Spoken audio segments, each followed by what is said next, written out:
Welcome. You're now locked into another episode. Let's go! Of the Bear and Tails podcast, bringing you your weekly injection of gaming. Let's go! Content creation and overall nonsense. What just fucking happened, bro? Coming straight from their live streams on Twitch to your headphones at home. Big time energy. Let's go! Let's begin. Hey! Yeah. Check it. I want to like rap right there. That's it. That's the drop. That's it. Listen, if you write out lyrics and get the full on rap, we'll let you just spit hot bars. Hell yeah.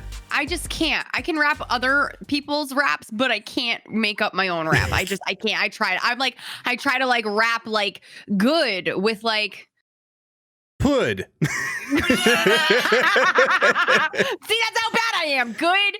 I can't even think of anything that rhymes with good. We'll let you sit down. You'll be like Eminem and 8 Mile, like on the bus, just like getting ready, right. You know, just writing down your notes, getting the rhymes together. Spaghetti. I gotta rhyme spaghetti. Calm and ready. Yeah, I'm ready. But it keeps on forgetting. Who knew what forgetting and spaghetti rhymes? What? Okay. What's going on? Hi, guys. Episode 3, guys. This is what you get when you listen to the Bear and Tails podcast. You guys, thank you so much for all the love and support. Absolutely. Uno, dos, tres. On to episode 3, you guys. It's been absolutely incredible. The amount of DMs, positive messages, everything that's been coming through in both of our channels and our streams has been incredible. So freaking awesome to hear that you guys actually enjoy this, because listen, this is our little brainchild, right? This is a little bit of our goofy selves. Wait, we had a child together? What? What are you not telling me? At least with our mental capacity, and I'm not paying child support. Now I'm thinking of our brains, like, I don't know. But you guys enjoy it, and that's the moral of the story, guys. So from the bottom of our hearts, we definitely want to say thank you. Thank you. You guys have done an unbelievable job continuing to support, whether that's following us or subscribing on the various platforms. Leaving reviews has been a huge segment. So moving forward, what we want to do is bring you guys some positive reviews that you guys are leaving out on things like YouTube, out on things like Apple Podcasts. And we got a review hot off the press for you here today. Yeah, this was great, guys. And we love to hear, again, this is what keeps us thriving. So hearing your responses and hearing what you guys like, you know, and what you guys would love to hear is really what we want, because we want to continue to bring you guys good content. So you guys keep tuning in and coming back. One of the reviews that we got, first podcast down and already love it. The energy they give off is infectious. I love that word. I love it. It just rolls off your tongue. Infectious. Infectious. I'm going to take a bubble bath. All right. I'm not sure how long they've known each other, but clear chemistry as well. Love the show.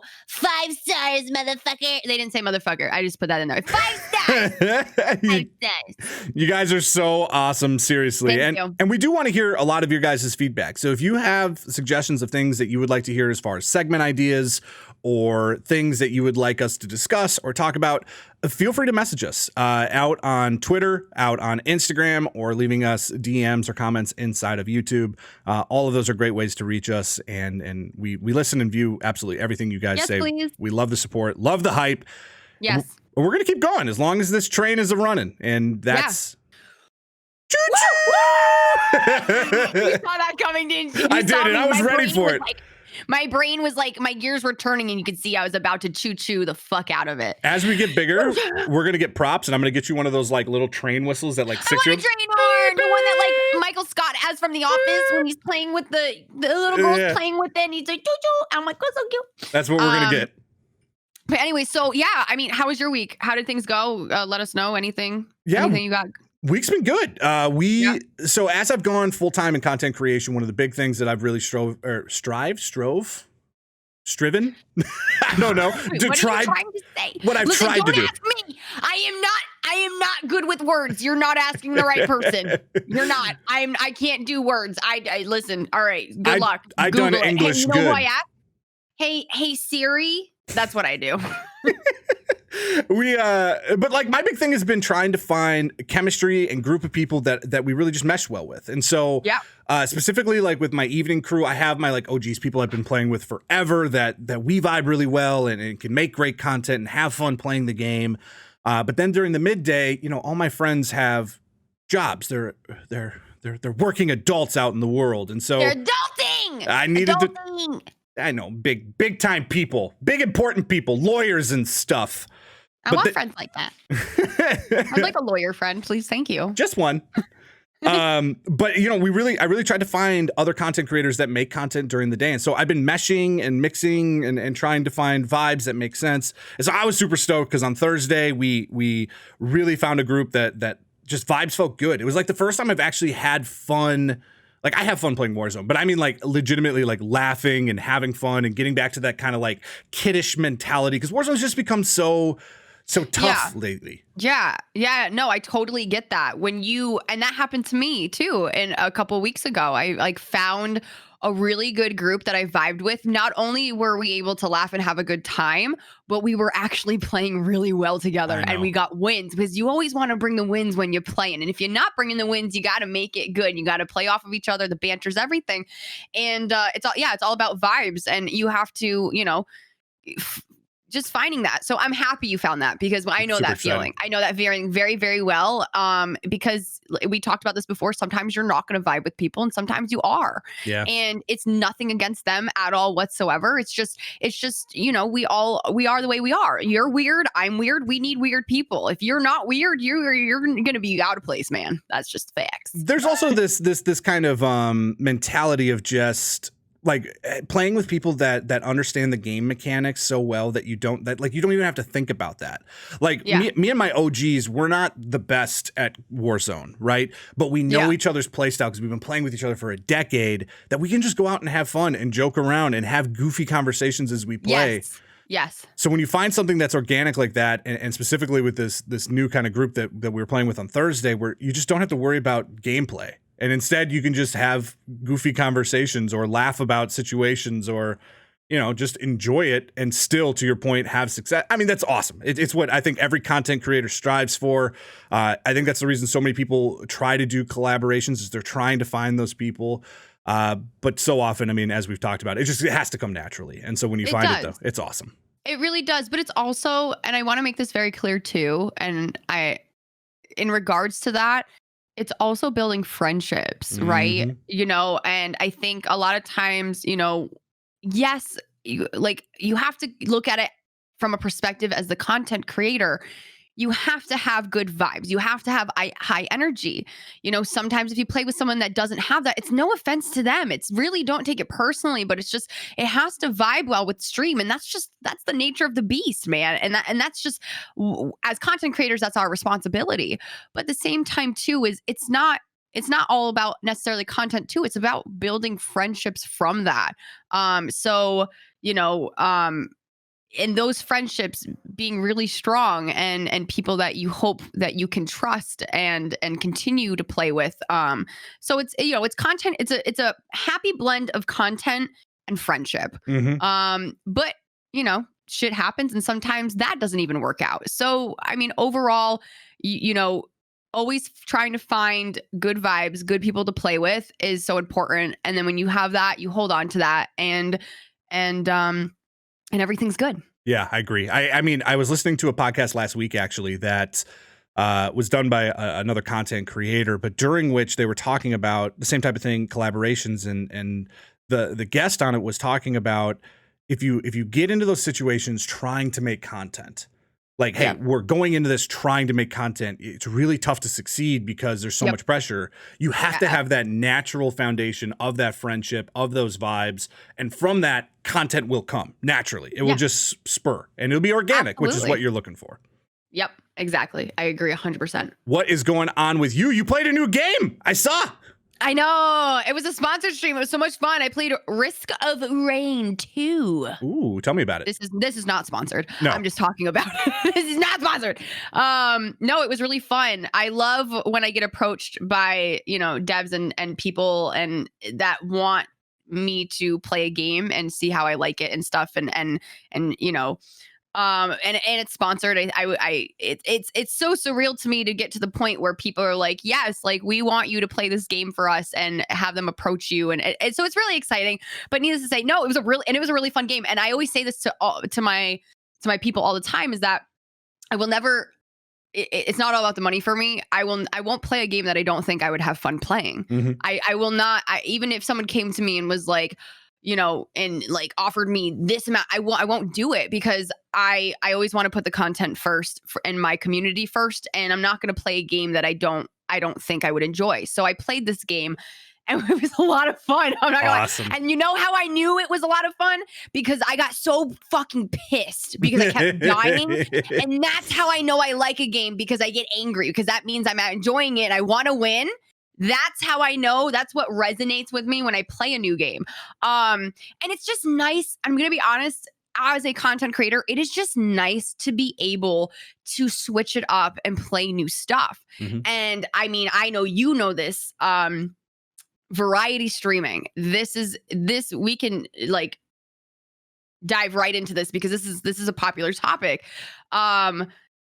Being able to play what you want in your stream, is not only is it fulfilling for the content creator, but it also just, you know what I'm trying to say? Yeah, I do. I definitely know. Well, you and I had this conversation when I went full time, right? About how do I piece this together? How do I continue to build? What should this look like? And you said something to me at the time that I thought was just so, I'm gonna use the word deep, so philosophical. I'm deep, guys, I'm really deep. Wait, that's what she said. The dollar. Oh no! Well, that's what he said. I went there. But the Dalai Lama, SWEEETTAILS herself, said that variety streaming is a privilege, not a right. And I completely agree with you from the standpoint of, it is so valuable to have that ability to switch up games and keep your sanity in that focus. But specifically when you're a smaller content creator looking to grow, building that community, having that stability, that ground front is huge. And it doesn't mean you can't be successful as a variety streamer when you're smaller. It just means it's going to be tougher to get those consistent viewers. Because when you have 100 people viewing you, and I switch over and I play a different game, that number can drop to, let's say, 60, and 60 is still a lot of viewers in that time. But if I have 5 people viewing me and I switch games and it drops down to 1 or 2, not only did that wipe out a big portion of my viewership, but also there's that psyche element that you're like, oh my gosh, like what happened to all my viewers? Yeah. Yeah, I mean, variety streaming is definitely a privilege. It's something that you have to earn to be able to do that. I mean, if you're on Twitch to grow, right? Some people just do Twitch because they just want it for fun, which is totally fine. You know, which is totally fine. But if you really want to grow, when you start off, you know, a little bit of variety, but sticking to one game is what really helps a lot of people, right? But when you get to the point where you can play anything you want and your viewership stays the same, that is such an achievement, and it's such an amazing feeling.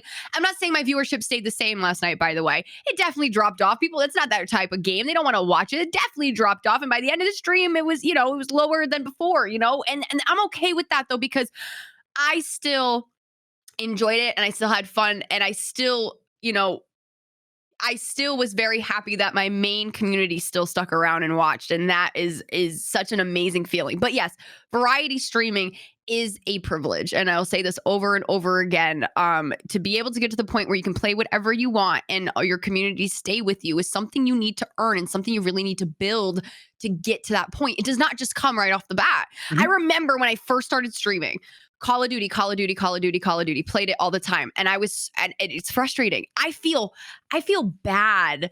Not like, oh, I pity them. I feel bad because I was there once as a content creator trying to grow, playing the same exact game over and over and every day. And some people enjoy it. That's fine. And that's their career. That's literally what they do. But God, as a gamer, as a video game lover like myself, that I would just want to stream everything. I want to play whatever I want. And that is really what I have tried to really encompass. Big word there. Wow. Encompass with my community and what I really wanted to move forward doing. You know, so I had to play a variety. I play Warzone, I play Among Us, and then usually Thursdays we play a different game. And I'm looking for a new game right now to play. It's really important to focus on that at some point. But I'm just, again, I'm just very blessed to be able to do that and still people come and watch, you know? And at the end of the day, I mean, you don't want to get caught in that cycle where it's just one game over and over. You want to build that community and earn that right to be able to bounce and keep your viewership high. But listen, if you're also in this pitfall where, and I'll take Warzone for an example, just because I know so many people are banging their head against the wall being like, is this game still fun for me? If you're not having fun, like making a change is not the end of the world. You might need to make a new community and branch out and build that in that new game space. But there will be those people that are there for you. And they're there because you won't get discouraged by the numbers too, because your numbers are definitely going to drop off when you switch. You know, I've seen people that play, you know, say they play Warzone, they switch to Valorant. Yeah, your numbers are going to drop off. But listen, like, but I'm not saying take those risks in the beginning, though. See what I'm saying? Yep. I'm saying not take those risks. It's able to do that. Yes. It's a calculated risk, right? And it's a business decision that you want to make. And again, if you're in it just to have fun and you're not really competitive and you're not necessarily focused on the metrics and growing and hitting that next kind of threshold, then play what you want to play. Make yourself happy. But if you are in that growth mode and you are trying to be competitive and grow on Twitch or whatever streaming platform you're on, building that consistency and that community based around that can be huge. But again, make sure it's a game that you're having fun. Don't put yourself in a position where you're just grinding out a game because you feel like this is what I need to do. Find something you enjoy. And I know people who, let's say, were playing Warzone and actually did like a complete 180 or found their niche a little bit later on where they started playing maybe something wildly different. And I'm just going to pick out of the hat like Animal Crossing. Right. And they just had a ton of fun and that became their new game. That's totally fine to do. All the big content creators, whether you're thinking about, like, I'll take Tim the Tap Man, for example, just because he has that video that's viral about him basically saying, hey, when I went, from X game to this game, everyone said I was done and you all were going to leave me. And that game made me. That's the only game I'll ever be able to play. And then I started, like Fortnite to Warzone. Fortnite. Yeah, because they all started on Fortnite. That's how they all got, that's how they Gears of War over to Fortnite originally. Like, Gears of War made you. Like, that's the game that you played. That's where your community is. But you reinvent yourself, and the true ones will stick by you. They're there for you. They're not necessarily there for the gaming. And as you continue to branch out, if at the end of the day you're having fun, that's what's going to shine through the most, and that's the absolute best thing you could do when it comes to variety streaming. 100%. Absolutely. Exactly. Let's get into the news. News. I want to know everything. What's the news? Now, it's time for News and Noteworth. Woo! News from around the industry.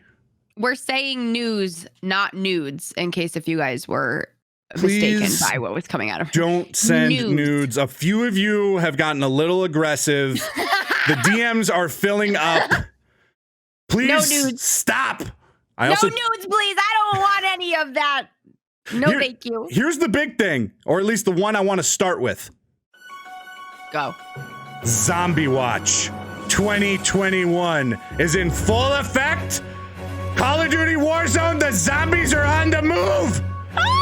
They continue with the worst storyline in all of history with gaming, as the zombies have completely migrated yet again. I saw that. They have migrated. Ooh, look at this fun storyline. Where are the zombies going to go next? Ooh, where are they now? What is it, hospital? They're downtown now. They're downtown. Oh, they're downtown. So they were shipwrecked. They had a long 50-year voyage. They crashed their ship, navigating it. Excellent Nautilus experts. Needed to dry off, so they went to prison. Lots of sunshine. But then once they, were dried off and they were warm, they got some vitamin D. They probably had some medical needs. Needed to get some. Yeah, I know the joke you were gonna make. Stop it. Stop it. My face. you were ready. Vitamin D. That D. But they got warmed up. They then had to go take care of those medical needs. So they went to hospital. Makes a lot of sense. Now that they've got their healthcare sorted out, they're cured. They went downtown to apply for a loan. They're at the bank. This is the dumbest storyline. They're taking a stroll. They're looking at the sites. Listen, I'm hoping it leads up to something bigger. It's not. It's so dumb. Do you think so? You really think so? You really think that they would really come out with something? Oh, yeah, you're right. No, never mind.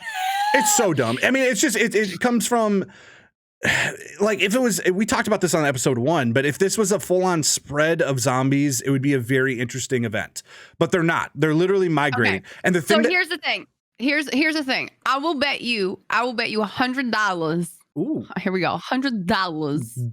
Doll hairs or dollars?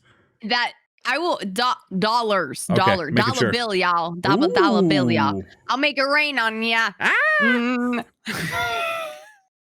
Money. Yeah, okay. Okay. I can't. Why does everything I say get taken way out of like? I just say because your mind is already there. I know because I say it and I'm like, oh, how does this sound bad? Because it's probably gonna sound bad somehow. Anyways, I'll bet you $100 that something big will happen after this. It will. Can bet. I think it's leading to something. It is. I really can't see them doing something like this and it not leading to anything. So let's hope so. But I'll bet you $100. I'm serious. The people over at Raven and Activision have already said that the new map is coming. They've already teased it. They're talking about things like it's going to be a 200-person map versus a 150. It's going to piece together parts of the Cold War. What's the mini fire game? Like the mini maps they have. There's going to be bits and pieces of that all pieced together. Like there's a lot of evidence out there and reports that this is the direction it's heading in. Brand new map. But yeah. The issue is how did they get, it's just so stupid. And the thing that upsets me the most is the most leading kind of theory on this is that the map is going to get overrun with zombies and they're going to nuke it. Okay, makes sense. They've unreleased all these nukes. However, they're also at the same time talking about like they released an image on Facebook that was, I'm sure they did it on Instagram too, but it was like the map of Verdansk and it was like shipwreck crossed over and it said area cleared and prison crossed over and been like like done and explode. Like they're basically saying that zombies have been wiped out in these areas. So it's like, is there really a threat? Like I never once felt like there was a threat, but we'll see.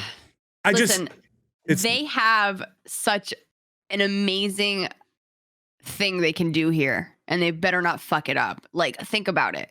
They have incorporated zombies into, like, I mean, zombies is huge, right? But, like, it's such a huge part of their franchise, right?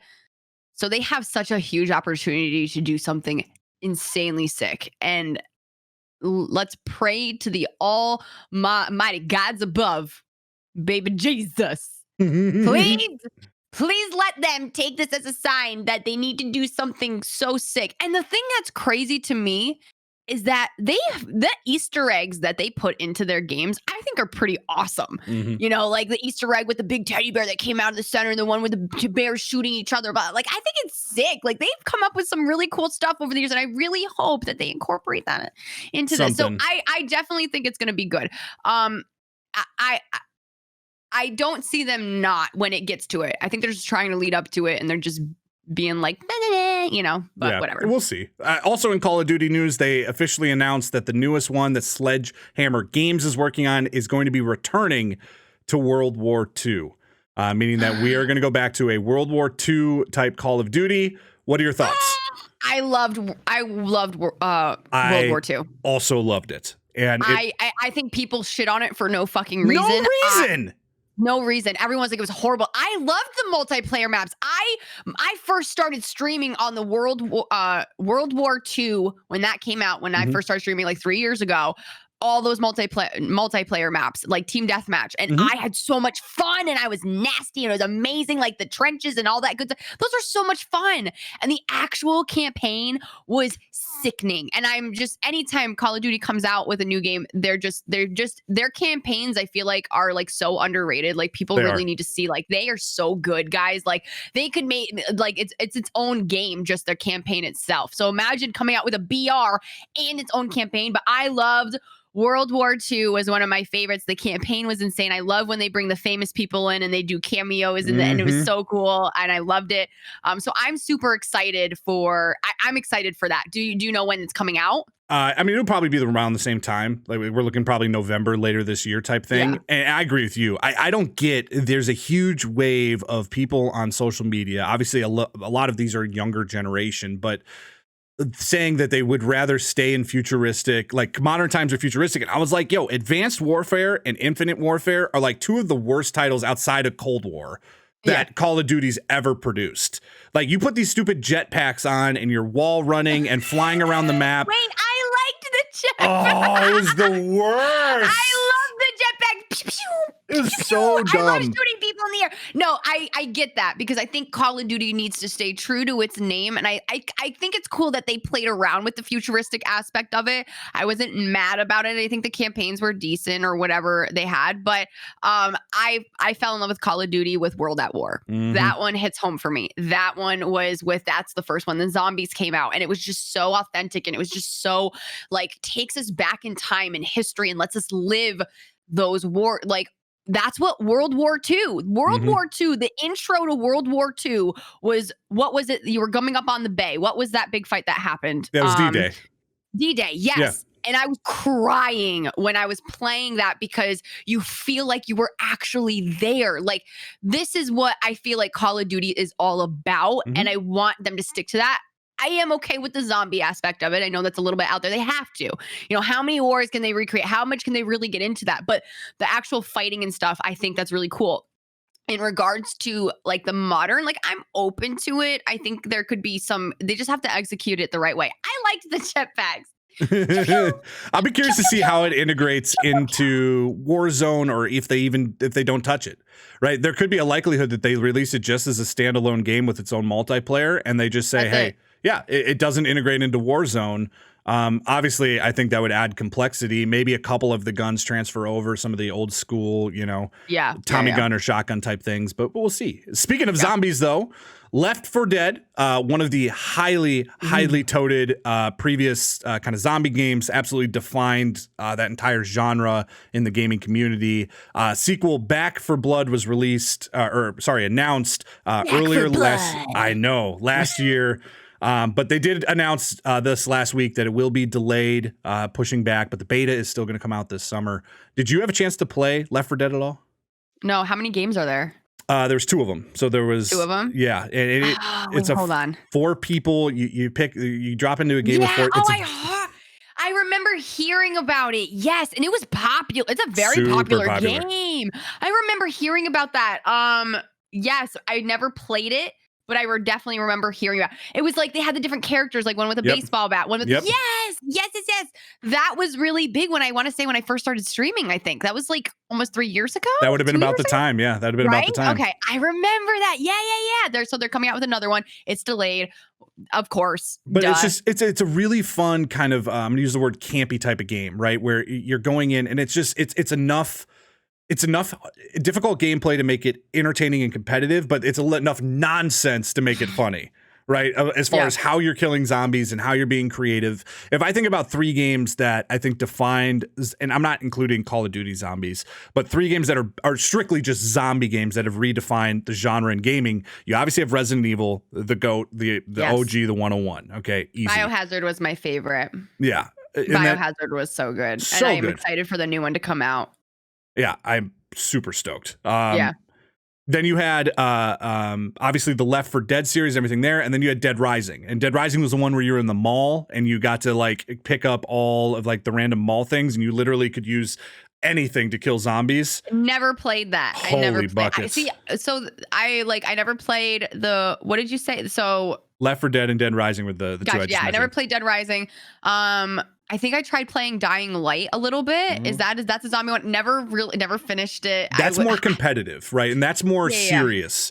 Dead Rising was very, again, like you literally could kill zombies with anything. So you walk into the like athletic clothing store and you pick up a chainsaw, or you break into like the Build-A-Bear and you're like throwing bears at zombies. Like it was very entertaining, and the setting obviously made for a lot of comedy. It did get exponentially harder as each day and as you complete more of the campaign and the side missions. It was very cool. It was very fun. Yeah, that's awesome. I love that. I think zombies is very popular. I mean, we can thank Walking Dead for that. That was definitely, I really feel like, played a huge part in the zombie community. And I mean, remember they used to do zombie runs where you would go. I did one of those. I didn't actually do it. I watched, but I said no thank you.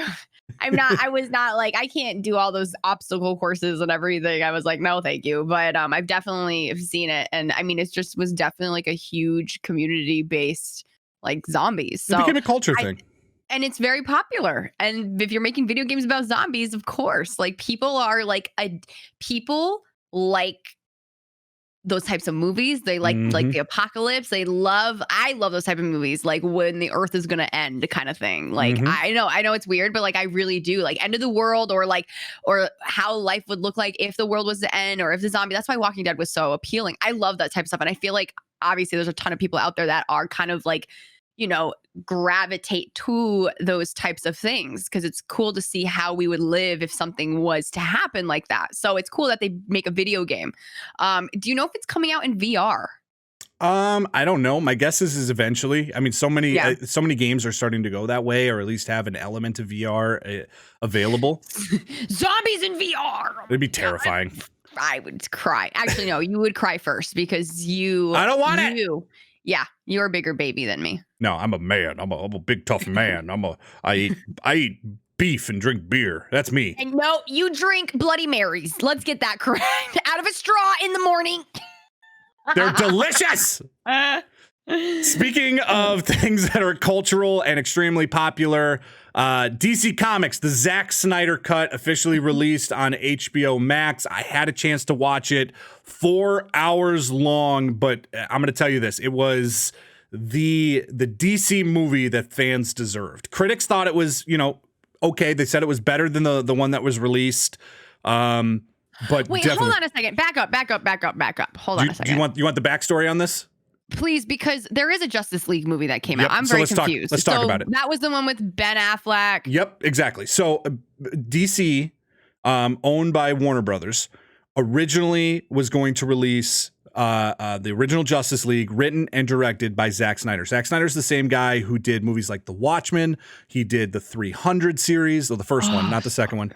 So very, very graphic type of director, right? Very visual. Yeah. Halfway through shooting, his daughter died. His daughter Autumn. So he had to step away, and they brought in Joss Whedon, who did some of the original Avengers movies.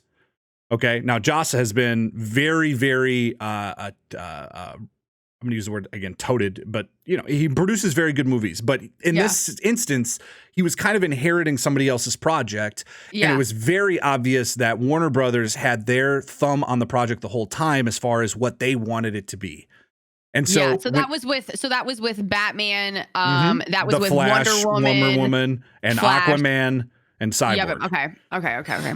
And so they pumped out this movie, and it felt rushed. It felt very, very it felt like a lot of segments that weren't well put together. Like the thing that made Avengers so good is they took their time with all the backstories, right? They did all the backstories on these characters before they brought them together. Yeah. And in this case, they felt, they had Wonder Woman and Batman, and they're introducing other characters live during the Assemble movie. So yeah. It felt very kind of like pieces were missing, and it did very well. I think it made like $800 million worldwide, but it was very much reviewed as the end of DC. I remember that because you're competing with the Avengers and you're not competing winning with those, and you're no way. So not even close. What's this? So that came out? Fans then, that was 5 years ago that movie came out. Now it came out 5 years ago. Mm-hmm. Wait, are we thinking the one with Aquaman and Ben Affleck, and I forgot what they were fighting? I don't remember. Flash. What? Was it 5 years? 5 years ago. Let me check this. I'm double checking. Double check, please, because I don't know about that one. Okay, let me double check the original. Maybe I'm wrong. As I'm saying this out loud, 2017, 4 years ago. Okay. But still, what? That's still crazy. A long time. Yeah. So what's this one? Fans though have been demanding that they wanted Zack Snyder to release his version of the movie because he was very open that they changed a ton of stuff. Joss came in and rewrote a bunch of scenes, refilmed a bunch of scenes. Apparently, they had to reshoot. They did their initial kind of finished project and gave it to a sample audience, and the sample audience said it wasn't funny enough, so he had to go back and like force comedy lines. So it just was an unfinished project. Yeah. So Zach has been over the last year. They fully funded it. Warner Brothers gave the thumb up to let him go back and reclip it, recut it, use a bunch of scenes that they took out. He actually got the actors back together to film a couple of new scenes that are part of it and tell the story that he wanted to tell. So all of them came back. Ben Affleck, Wonder Woman. And it's the same movie. It's it's literally the same plot line. It's the same philosophy. There's some small changes as far as backstories. Yeah. But it's 4 hours long. Was it good? It is what DC fans deserved. Oh, I can't wait to watch it. I'm going to watch it tonight. It is very good. It doesn't feel like 4 hours. It feels, it feels like a long movie, obviously. Woo! But it does such a good job introducing these characters and actually spending the time to really say what's going on. It retold certain elements that made no sense in the original theatrical release. Yeah. So critics have been kind of on the wall about it. They haven't been, super favorable about it, but fans have been outraged. I mean, they're all saying, good. This is That's what we all that wanted. matters. Fuck the critics. They're fucking douches anyways. Yeah. And again, they're looking at it from it's a comic movie. It's a comic nerd fest. And critics will never fully grasp that because a lot of them, some of them are, but a lot of them aren't that, right? They're looking for the theatrical elements to it. And it is what it is. But yeah, it's out on HBO Max. It is. I gave it 2 thumbs up. I absolutely loved it. And almost everybody I've talked to has pretty much said the same thing. So that's good. That's huge. And actually, this kind of leads into a couple other things that are happening in kind of the TV and news range, especially in regards to video games. We're seeing more and more. I know Justice League, not so much, but we're seeing more and more of these game adaptations over to that. And actually announced this week was, I'm going to butcher this name, and I know you're going to get it right, but Ghosts of Tsushima? Yeah, Tsushima, there. I think that's it. Did I do it? Listen, I'm pretty sure that's it. I think so, but I'm not the greatest. And I played that game for I'm going to give it a second chance. I played it for an hour. Ooh. And I played, a couple hours on stream. I think I did a couple streams. Sorry.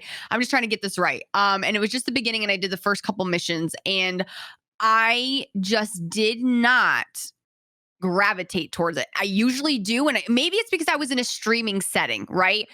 That's how I feel about it. The wind really messed with me. It was really hard for me to figure out the fighting. I don't know. It was just odd to me, but I do not downplay the actual story. I heard it's beautiful. I heard the graphics were amazing. Mm-hmm. So that is just my personal preference, but I definitely do want to give it another shot because everyone's telling me you have to. It's so good. And it wouldn't have been it didn't get Game of the Year, did it? No, but it was nominated. It was up in the running. Yeah, it wouldn't have been up in the running if it wasn't. And those are my types of games. I love those types of games. I just don't know why. I think the wind really pissed me off. It was just annoying. I'm like, where the fuck am I supposed to go? And this wind's like, oh, follow the wind. And you see it moving next to you. And I'm just like, where's my map? I can't see shit. What is going on? I don't want to follow the fucking wind all the time, whatever. I don't know. So I think, but I did do it in a streaming setting. And what people have to understand is when you're streaming, you're not, I've been a gamer my whole entire life. I've played many games not streaming off, and I'll just literally sit in my bed all day, play a game. Like I'm still doing Assassin's Creed Valhalla. I streamed a little bit of it. That's exactly how I feel about it, right? Is Valhalla to me, I streamed probably 3 streams on it. And my views were actually okay. But what I found myself doing, and we talked a little bit about this last, or I don't remember if it's episode 1 or episode 2 about Cyberpunk, but I found myself just wanting to just play in the world, right? And run around and raid villages and kill people and not do storylines. And that's not exciting gameplay to watch, I have fun as a player. But to me, that's kind of how I view this game in particular. I never jumped into it because of that, but I absolutely do want to play it off stream, or potentially, film it as a VOD and go up on YouTube type of thing, because I do believe I heard just the same things you are. It's an unbelievable game, Yeah. And I think as content creators, when we're streaming and we're playing a game, it's really hard to sometimes really feel the essence and really just understand, get into it, because you're also looking at chat and you're trying to acknowledge people and you're saying thank you. You really just can't dive in. And when you play a video game, you're quiet, you're just watching and you're playing, you're not saying anything. So when you're streaming it, you're constantly talking and you're going through stuff. And and for me, that sometimes takes me out of it. I've played a lot of the games on stream that I've loved and I've adored. And, but this one, Ghost of Tsushima, I hope I'm saying that right. I think you did a better job than me. It goes to Tashima. Tashima. I don't know. I don't know if Ghost of Shishimi. The T or the S are silent. I don't freaking know, but it's really good. And I do want to give it a second chance. Absolutely. So I think you were saying that they are going to make a movie. They are. It got confirmed. So they confirmed that they're in pre-production, so writing a script for it. And actually the director that signed onto it is, I'm going to butcher this name as well, Chad Skalsky, he's the director of John Wick. So cool. I really love John Wick. This is going to be sick. Yeah, it's going to be sick. It'll be really cool. Obviously, more news to come. But that does bring up a better conversation to have around the adaptations that are taking place, right? And we're seeing more and more of these video game adaptations into the media where, they just announced a Resident Evil reboot where they're returning to the actual mansion in the movie. It's not this open world zombies, but kind of the original Resident Evil 1 type setting where it's a creepy, dark house and it's almost like a survival inside of the house. Last of Us has been announced to be a TV show, and then I want to things talk about that. I want to talk about that. Yeah, I mean, let's dive in. I mean, the other one I was going to mention was just The Witcher on Netflix, which is also widely popular. Oh, it's so good. When's the second season coming out for that one? Second season for Witcher 2 or the Witcher the second season? They just announced a full series of new actors and actresses that have been added to the cast line. So my guess is it's in pre-production. So my guess would be next year. Would be my guess. Oh my God. I want to say I saw who they okay. Wait, okay, never mind. I thought they for Ellie for The Last of Us, I thought they did some, actually no. Why didn't they use the actual actress who voiced Ellie in the video game? I know they went in different directions with both of them. I'll be curious to see. I mean, what they're basically doing with it is they're apparently setting it in the first game, not the second one's storyline, but it's all original content. So it's not going to be necessarily with those exact same. Yeah. It's going to be that time frame, but not the same story. But there will be Joel, there will be Ellie, and all of that. So it'll be interesting. I'll be curious to see how it plays out. Because I'm going to be honest, like, that is such an amazing game. So beautifully done. And if they fuck it up, I'm going to be pissed. Like, if they come out with a series and it's not good and they butcher that story, and I know it's going to be all original and stuff like that, but if they really mess it up, like, I'm not going to be like, I really hope they do this right. I really do. Do you know what's it going to be released on? Do you know, like, no. What, okay, I don't know if it's like Amazon, Netflix, or anything. I don't know. Bet the internet knows, but no, I didn't dive that deep into it. I just know it's in production. But that's cool, though. Hopefully, we'll see. Yeah, absolutely. Let's talk about some nonsense. Yay! Where am I? How did we get here? It's time for How Did We Get Here? Woo! How did we get here? The segment where How did we get here? We ask very thought-provoking questions and hear very real answers.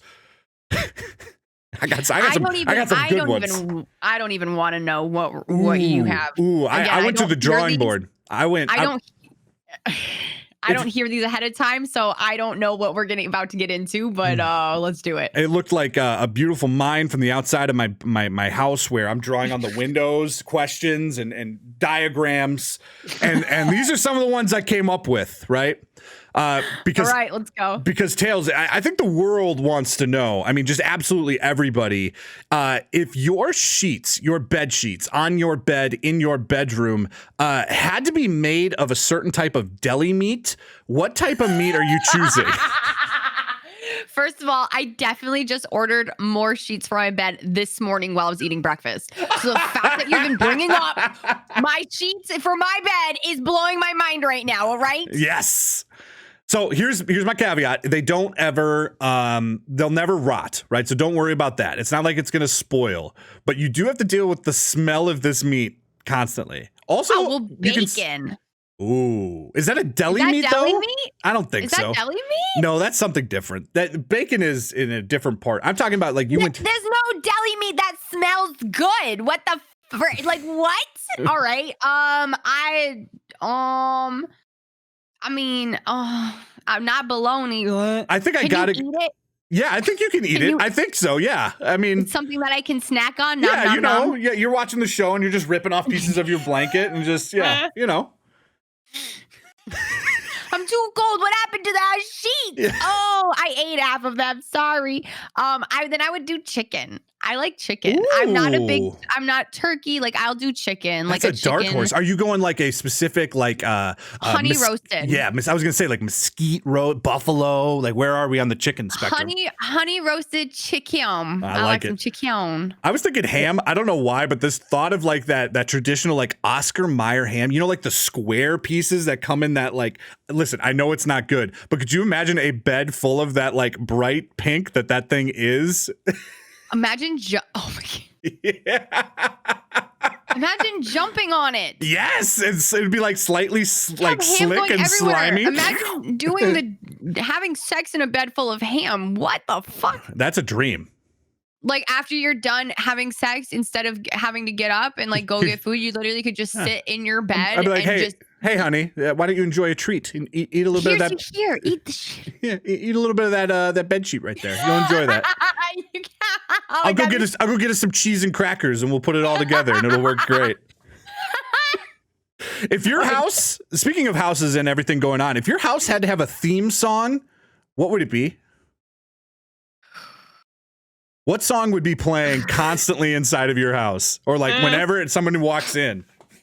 Oh God! All right, what's your song? Oh Do you God, have a song? I don't know what I would do. I think you got to go something epic, right? And it's got to be something. I'm a positive person. You're a positive person. It's got to be something upbeat.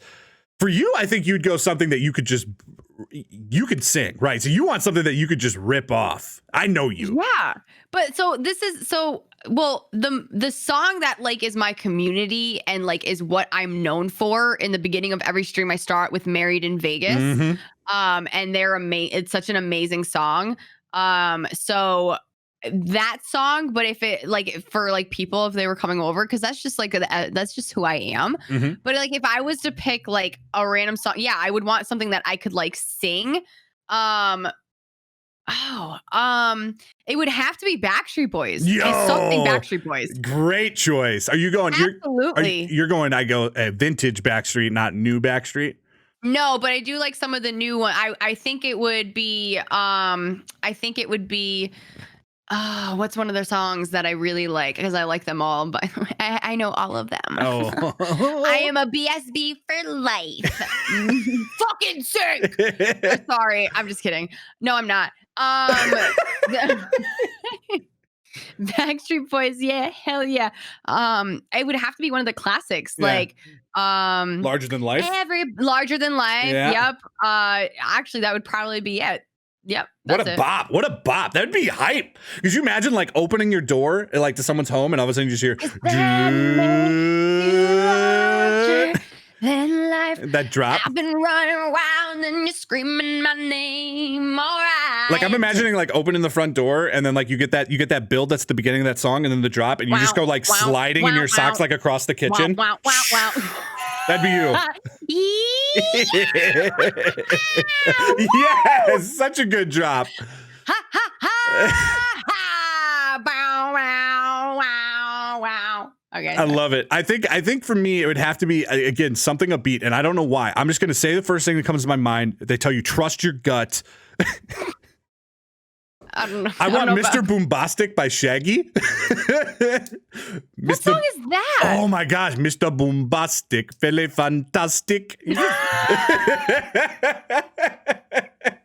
Make them licka whoa. What the fuck did you just say? It you is say something about dick in a lick or licking a dick. What? If you listen to Shaggy, you know you can't understand anything that man says. No, you can't. Life's one big party when you're still young. Who's gonna have your back when it's all gone? That's it. I love Shaggy, but I've never heard that song before. I only know It Was In Me.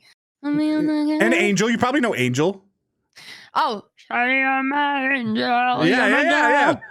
So now we just got to introduce you to Mr. Boombastic, and you can complete the whole saga, and you'll be in a great place. Is that the one that goes zumba zoom zumba zumba zoom? No, that's not it. Never mind. I mean, I think all Shaggy songs go like that, so it's gonna work out just fine. Yeah, you're right. It was a good one. Mr. Boombastic. Let's get in the mailbag. Mail came. The mail is here. You know whose mailbag that is? I do. You got questions? We got answers. Time for the mailbag. You know what I forgot to show you? What is that? Oh, it's dead. Damn it. I was using it on stream last night. So I pulled my neck muscle, like my actual neck and my shoulder blade. Like I have a really, like if I turn my neck, this is why I'm like going like this throughout the whole podcast, by the way, if people are wondering, like I'm very stiff and like it's in my shoulder blade and up into my neck. I just slept wrong. It's like, I think I like pinched something. I don't know. So I took this on stream and it's one of those like massage guns that go brrr, like really fast. So like you put it like where you need it and like it just goes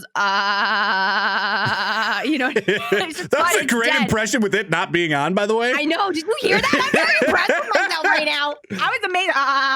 Yeah. Everybody listening on Spotify and Apple legitimately thought that you just turned it on right there and then. I know, right? With no video component. I don't know. I got to charge it, but I don't know if you've ever used one of them, but they're beyond epic. They're so nice. We had a bunch of them when I played football and all that good stuff. Obviously, you know, there's a lot of recovery and therapy and all that kind of stuff. Yeah, we're going to talk about that one day, by the way. Yeah, good luck. I'm a man of mystery. No, I want to know it all. I'm a man of mystery. No, we need to talk about it. I live in the darkness, Rachel. Rachel. Mailbag. All right, we got some really good ones. I want to jump into this because I feel like if we're going to only hit one question today, which we'll try to get to as many as we can, but this topic I think just stands out to me. Tyler from Twitter said, how do you come up with your streamer name and how did that affect how you wanted to build your brand? And the reason I bring this up, Tails, earlier this week, you were talking quite a bit on stream just about brand and your niche and protecting that, right? And what does it mean with the community that you build and the image that you portray? We'll get into a little bit about how did you come up with your name, but particularly about the brand element. When you talk about building a brand, I feel like this is something that all content creators or even anybody who works inside of a business culture or is building a business as an entrepreneur, whether you're in gaming or not, this is huge. Yeah. Sorry. Did you hear that? My microphone arm is so fucking squeaky. I'm so sorry. It's huge. And coming up with a name was one of the biggest things that I ever struggled with. Your name is going to be on everything. You need to be able to brand it. You need a vision. You need a cohesive, creative platform with that brand that you can venture off and do other things with. Like it's everything. So you really want to make sure that you're doing yourself, you know, a favor and picking a name that you are going to be happy with for the rest of your life, because you're not going to be able to switch it if you start growing. I mean, to a certain extent, when you're smaller, you can, but when you start getting, you know, momentum and you start growing, a big thing is is it available on Instagram? Is it available, you know, on social media platforms? But overall, just having that cohesive thought process and what it is. It's coming up with the name was the hardest thing for me. When I first started streaming, I was Hill Has Eyes 00. And I quickly learned I learned to hate it. I mean, dislike it very much. And I was like, I don't want this. People didn't really know who I was. And then when they saw the name, they were like, oh, that has to do with the movie. They didn't understand my name was Hillary and people call me Hills. Like it's my nickname. And it just wasn't really getting across. So I stopped streaming for 3 months and I rebranded. 3 months it took me. I went through everything. Like Hills Has Skills was one of them. I want to find that notebook. I want to find that notebook with the list of them. It's crazy, man. I was writing down everything. Like, did I want to incorporate my actual name into it or no? Do I want to come up with like a different name altogether? Like, what did I want to do? It is the hardest. And then coming up with a logo. So, you know, obviously I'm SWEEETTAILS. I would have preferred 2 E's, but I couldn't because someone else on Twitch has 2 E's and it already has been 3 E's. And I look at it as like, you know, if SS Sniper Wolf can do it, I can do it. You know, I think that's become part of it though. Right? I think that's become part of it now is that like it is 3 E's. And from your standpoint, like with me, it's the same type of thing. Like I'll start here. My original thought. Let me complete thoughts, Curtis. Let's put it together. Like, you know, when someone comes in, if they drop 2 E's in there or they comment like that, you're like, yo, you don't really know my content, right? And I'm the same way when I drop into people's stuff and they say like Bad Bear Gaming. Right. Most people just say Bad Bear and it's easy. Yeah. But Bad Bear Gaming versus Bad Bear Gamer, it's one of those just little things that you're like, it's a detail, right? It's a detail element. And do you as a viewer or other content creator pick that up?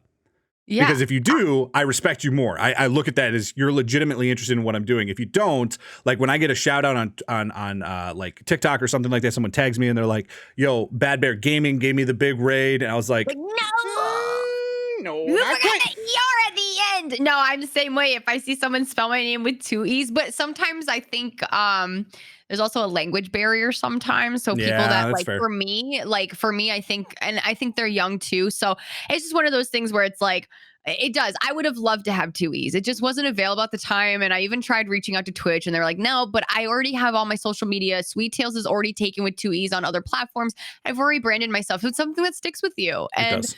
so, But I want to dive into this. It's definitely everything. Because this is super important. This is why I love this question. This is why I picked this question.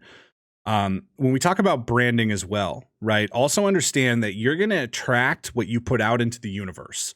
So for all content creators, if your whole brand is toxicity, it is toxic videos, it is you playing aggressively, your community is going to be people that want to attract that and view that. Right. Yeah. For us, you and I make very personable content oftentimes. So it's things of us having fun, us laughing. We're not trying to highlight the gameplay. We're trying to highlight the personal element and the fun that we're having. And when you come, we want you coming because you can have fun. So be very careful of that too, because there's a lot of really good content creators and there's nothing against them. But yeah, make toxic content and they do it because that's how they get views. But then they're wondering, why is my community so toxic? Or why do I get so much hate when I post something, a video, and maybe it's not my best video, but I'm trying to get some content out, but I get a lot of slack and hate on it. It's because that's what you attracted. Yeah, sorry, I was laughing because there was a really good "that's what she said" in there, but I didn't say it. You should be proud of me right now. You said it, and I was just laughing. And listeners, if you're listening and you know exactly what I'm talking about, you know. Sorry. Yeah. I mean, branding is you just have to be so careful with what you're putting out there and the type. You can have a toxic community. Yeah. So be cool. Awesome. That's who you are. Fine. But you're going to find you are not going to get sponsored. You are not going to be picked up. You're going to grow off that. And that's just going to follow you for the rest of your career. And it is what it is. If people want to do that, that's fine. You just have to be aware. Just be aware. That's the type of stuff that you're going to get, I talked about this the other day on my stream too, in regards to, I don't really get, I'm going to regret saying this, but I said this on stream. I don't get a lot of people sending me dick pics. As a female gamer, I do. And all these girls. Well, I mean, welcome to my DMs. I really don't get that many DMs of people disrespecting me. Yeah. And I see all these girls on Twitter that are like, I get all these DMs all the time, and people are like, and they're definitely, I mean, I don't know the proper terminology and what we call them, but I think we call them e-girls, and I'm not using it in a bad way at all. That's just what I think it's called. And there's nothing wrong with that. That's who you are. But if you're going to put that type of content out, you're going to get DMs and stuff like that. I don't do that. And I rarely get people that disrespect me. And I don't go through my DMs often, but when I do, it's all inspirational stuff. Like, you've inspired me. And that's the difference. For me, I would rather have messages from people saying, you've changed my life, you've inspired me, versus men trying to hit me up and be like, show me your tits, or blah, blah, blah. And I'm, and I don't get that though. So branding overall, and and to be honest with you, my name's SWEEETTAILS. I think some people might think it's like a flirty. It's really not. It has nothing to do with me having nice tails or anything like that. Like, I don't know. It doesn't have anything to do with Sonic either. A lot of people have referenced my name as Sonic, like tails. It's an older word that a lot of people back in the day used to call each other as a term of instead of saying hey beautiful or hey pretty or something, people be like, hey SWEEETTAILS, how you doing, that kind of thing. And that's what it's about. I had a gentleman at the gym that I used to work at. He had Parkinson's disease and he was going downhill really quickly, but he always remembered me when he came into the gym, and he would always call me, hey SWEEETTAILS, how you doing? And as soon as he said it to me, and he continued to say it to me, I said, that is going to be my new name. I love it because of him, and I adore him. And to this day, I don't know how he's doing. I haven't been to the gym in a while, and I hope he's okay, but Parkinson's is pretty bad. It's tough. So for me, that's a sentimental thing for me. And I think it's done really well. And I'm really happy with the name I picked. But how to go about doing that? Listen, just take a pad and a piece of paper and a pen and just start jotting down things and just really start to envision what you'd want your logo to be. Don't half-ass it. And personally, I mean, I don't know how you feel about this, but I try to stay away from putting numbers in your name. Yeah, I agree. If you don't have Try to stay away and don't put TTV in it. Nope. Not in your name. Nope. Yeah. You do not need that. Find a name, that has no numbers in it and just it's words and there's no TTV in it. You don't need that. And just really encompass that all together. Well, and because you never know how your brand's going to evolve. I mean, let's think about any major, why isn't Nike shoes? It's because they do way more than that, right? Let's think about us right now. Both of our businesses, even though substantially different sizes and where they're at in their path, we're doing things like this podcast. We have YouTube channels. We do IRL content. We do TikTok, and then we stream on top. It's not just Twitch, right? Yeah. There's all these other things and parts of who we are that need to come in. And when you're building a brand, the 2 cents I'd say is just you always got to protect what that is. And what I mean by that is if you're going to create Twitch tips and tricks, people are going to come to your stream looking for Twitch tips and tricks. If you do loadout videos, people are going to come to your stream looking for loadout videos. If you do, comedy like we do, that's what they're going to come. If you do toxicity, that's what they're going to come. So just be very, very mindful of the content that you put out on a regular basis, how you present yourself, and that's who you want to be. Be authentic, be organic, build around the type of audience that you want to build around. And if you're not an extrovert and you're not super loud, don't force yourself to create content like that because you feel like, well, this is what's going to get me views. Make content that's you. One of my absolute favorite content creators on TikTok does a lot of like inner monologue type TikToks. They're very different. They're very beautifully done it's a lot of like B-roll footage with her voiceover.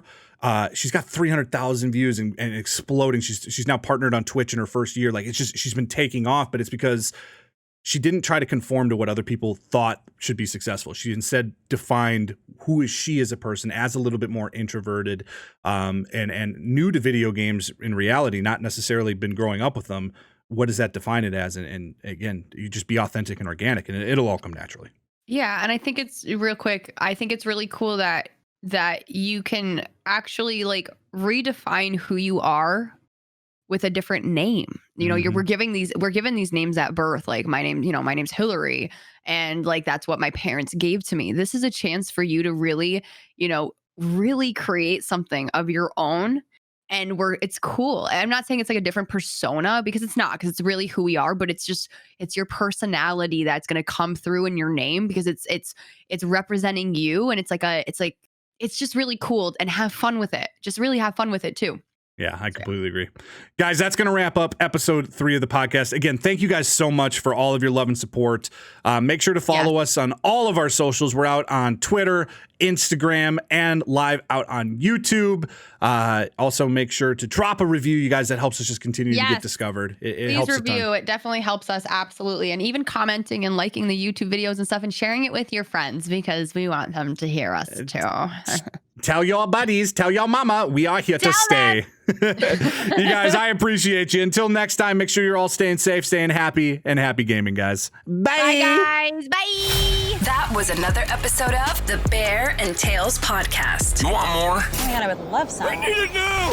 Make sure to subscribe and share, and catch both Bad Bear Gamer and SWEEETTAILS live on their streams out on Twitch. We're just big vibes, you know what I mean? I hope you guys enjoy it. Don't forget to follow the show on YouTube, Twitter, and Instagram at Bear and Tails Podcast.